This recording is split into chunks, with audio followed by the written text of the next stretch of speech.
day that the House begins debate on the repeal of Obamacare, the government releases a report on how many people it will help. It says as many as 129 million Americans under the age of 65 have a pre-existing medical condition. The implication of that report is that all of those people will be protected from exclusion from health insurance.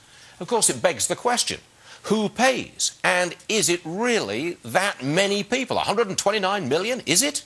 Let's bring in Congressman and medical doctor Phil Gingrey, a Georgia Republican, joining us live from Atlanta. You've seen this report, Doctor, Congressman. What do you make of it? 129 million people? What do you make of this? Stuart, I haven't seen the report, but I just heard it from you.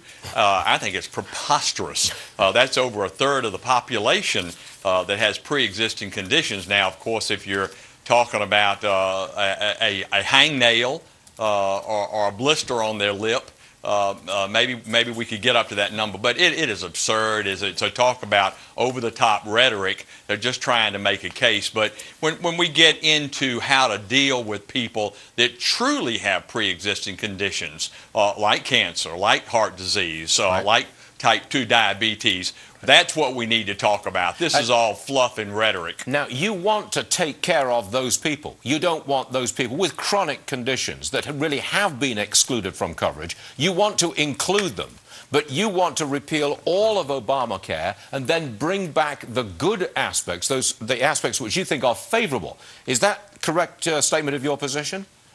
Stuart, it very much is. Let me give you a quick analogy. New Coke. Remember New Coke 1985 replaced Coke Classic, and of course the consumer didn't like it. It was pulled completely from the shelves several years later. They didn't say, well, okay, we're going to take the new Coke and we're going to add an ingredient here, an ingredient there, and we're going to tweak it and we're going to try to make it where the people... No, they said, look, the people don't like it. We're going to go back to Coke Classic. The only thing they left in Coke Classic out of new Coke was a certain type of sugar, corn-based sugar, and all of a sudden the people did like that. So the example I'm giving you is there are one or two or three decent things in Obamacare, but we need to gut this bill because it's so bad, the bad far outweighs the good, and then we'll go back and we'll deal with the pre-existing condition issue. We obviously will allow young people to stay on the health insurance policy of their parents until age 26. And oh, by the way, when we do that, the health insurance policy will be affordable. Their parents will still have one. Yay, that's good news. I told our audience before we met you that you are indeed a medical doctor. I believe you're an OBGYN, if I'm not mistaken. Stuart, that's right. Yes. I believe that element of the medical service is extremely hard-pressed. Does Obamacare do anything for you guys? I am so glad you brought that up. It is the OBGYN, especially the obstetrics part, high-risk obstetrics, much liability. The malpractice insurance premiums are through the roof, except in those states like California, like Texas, like Florida, who have meaningful medical liability reform.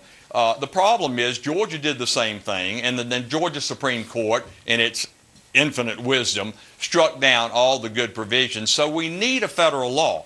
President Obama in June, I think, of '09, went before the American Medical Association at the annual meeting, and he promised that. They asked for it, and he promised it. He did not deliver. He talked about it again last year at the State of the Union address. So that's why I sent him a letter 2 weeks ago, and I said, Mr. President, we need to repeal this bill and let us institute meaningful medical liability reform. It will stay. CBO says $54 billion over 10. I think $150 billion over 10. I have a bill. It's called the Health Act. We have submitted that. We'll have hearings in the House Judiciary Committee, and I ask and beg the President to support this. Dr. Phil Gingrey, Republican, joining us from Atlanta. Thanks for joining us, sir. We appreciate it. Thank you.